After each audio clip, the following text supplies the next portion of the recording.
महाशिव पुराण श्री वायवीय संहिता पूर्वार्ध 18वां अध्याय।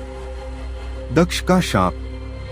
वायुदेव बोले, हे ऋषिगण, एक बार की बात है, सभी देवता और ऋषिमुनि भगवान शिव के दर्शनों के लिए कैलाश पर्वत पर गए।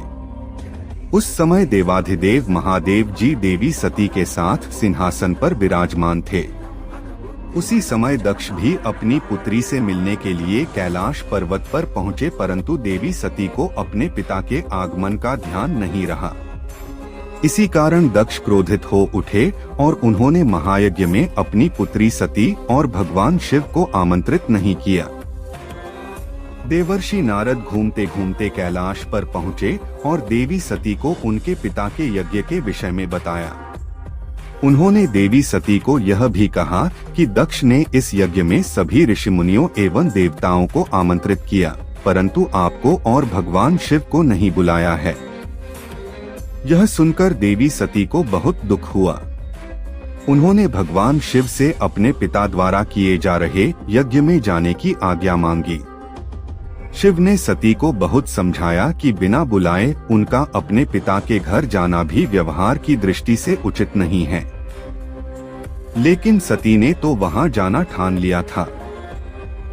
वह शिव का अपमान करने के लिए अपने पिता को भी दंडित करना चाहती थी।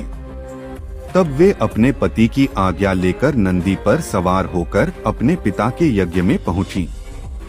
यज्ञ में सती को देखकर उसके पिता को बहुत क्रोध आया।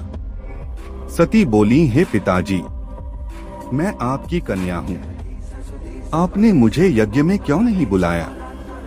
मेरे पति शिव तो सबके स्वामी हैं, यह चराचर जगत उन्हीं की अनुकंपा से चलता है, उन्हें तो आपने पूछा भी नहीं। आपने उनका अपमान करके अच्छा नहीं किया।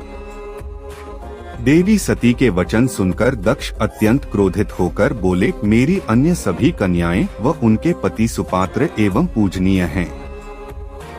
सब देवता तथा ऋषिमुनि भी पूजनीय हैं, इसलिए वे सब यज्ञ में आमंत्रित किए गए हैं, परंतु तुम और तुम्हारा पति इस यज्ञ में आने योग्य नहीं हो।